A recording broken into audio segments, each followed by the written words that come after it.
everybody. This is Michael again. I'm going to show you one of my hobbies. I like to build models. One of the first things is when you get a model kit, it's going to have a sprue, something like this.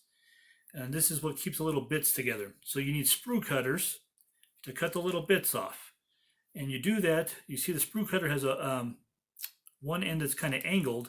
You know, put that against the piece you want and just snap it. Okay, you can take that piece, put this to the side. Okay. It's always good to have something like this to organize your bits so you have everything you need in one spot. And then once you pick something you want, after you've cut them up, you're going to have little pieces that were left. You can use this file to kind of file those pieces off. They're maybe not what you want. Okay, don't worry if it leaves a little marks because you're going to paint that anyway, so it shouldn't be a big deal. Then I like to use plastic glue. Plastic glue does not stick to your fingers like super glue does, and it's not as toxic as far as what the fumes do. It just sticks to plastic, and in fact, it's a little better because it melts the plastic together. So that's my preference. Now, sometimes if you're doing resin to plastic or metal to plastic, you want to use super glue because plastic glue only works plastic to plastic. Okay, you can just brush a little bit on. I'm going to pick this little weapon here. For this guy, it's like a whip, and you're just going to hold it to the model there. Hold it with your fingers. Like I said, it's plastic glue, so it's not going to stick to your fingers. It's going to take a little while, but just like with super glue, you can use pressure and heat is what's going to activate it. So you can breathe on it a little bit. Sometimes that works. Sometimes you just use gravity.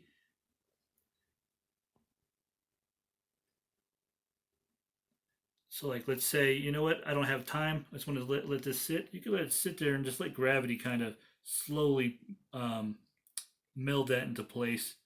If I'm just going to sit that here, and maybe I'm going to do like another task, cut another piece, and that's something you can do also. Other than that, safety first. You always, every time you're done with plastic glue or anything, you want to put the lid back on, twist it back on. Okay. If I'm done with this, I'm going to put it back in my bag. Okay. That way I'm not dropping anything. I'm done with this. I'm going to put it back over here, my stuff. And then I'm just going to work on the stuff that I have here in front of me. Okay. So now I got to pick another hand for him. Look at my little bits here. Let's see if I have a little pistol or something. That'd be kind of cool. That way he's got like a melee weapon and something to shoot with to kill the monsters. There's lots of monsters in the futuristic Warhammer universe. I'm not sure if I got a little gun or something for him. These are some of my older bits here that I found. There's a crossbow. That's kind of cool. And a torch. You can be creative. That's what's kind of fun about doing this is you can you get to make your models however you want. You don't have to follow the kit necessarily. Let's see here. Oh, that's kind of cool because he's holding it. He's holding it in place. I like that. Okay, so he's got like a gun. How would I? Sometimes you'll do what's called dry fitting. So before you put glue on it, you're going to see how would that work on the model. Is that actually going to look like I want it to look? And you just the reason they call it dry fitting because there's no glue on it. You're just kind of looking at it. That's not going to work. So I'm going to have to find a different one.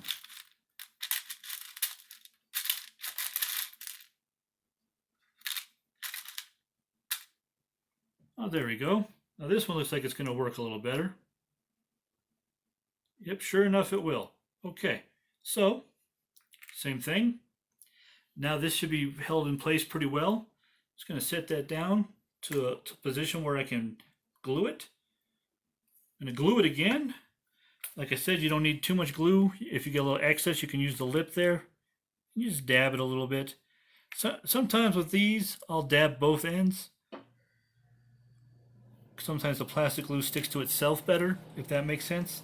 It's all like a plastic polymer composite. And then I'm just going to, once again, stick it to the model. And if it doesn't match perfectly, I'll show you another thing in another video where it's a gap filler you can use if the gaps don't quite fit the way you were expecting them to. Okay?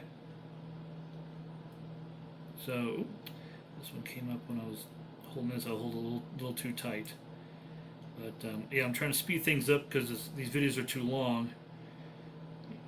So I'm not being as delicate as I sometimes would be, but you can see how that works. If you have any questions, you can post them on the video, guys. And we'll make more videos of this, and I'll show you the next steps, okay? Okay. Bye, everyone. Have a good Easter.